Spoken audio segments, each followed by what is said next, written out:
اعوذ باللہ من الشیطان الرجیم بسم اللہ الرحمن الرحیم۔ رایا کی مجموعی حالت کے بارے میں خلفاء ہمیشہ پریشان رہتے تھے۔ ان کا منشا یہ تھا کہ پوری ریاست کا ہر فرد اعلیٰ معیار زندگی سے بہرہور ہو۔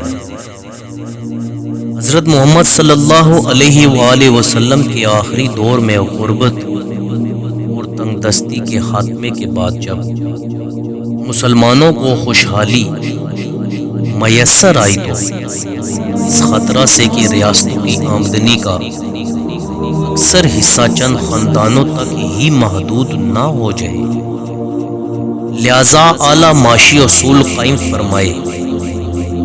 حضرت محمد صلی اللہ علیہ وآلہ وسلم کے صحبت یافتہ خلفاء بھی اسی صورت میں معاشی عدم توازن کو برداشت نہ کرتے تھے۔ وہ جس علاقہ کو اسلام کی روشنی سے بہرہور کرتے، وہاں کی تمام ضروریات کا سب سے پہلے خیال کرتے۔ ان کا مقصد ہر علاقہ سے مال غنیمت حاصل کرنا ہی نہیں تھا، بلکہ دنیا بھر کے مظلوموں اور ستم رسیدہ اقوام کو خوشحالی اور فراخی عطا کرنا تھا۔ ان کے کسی عمل سے ایسا واقعہ پیش نہیں آیا کہ انہوں نے معاشی رعایتوں کے معاملے میں کبھی مسلم اور غیر مسلم کی تفریق کی ہو۔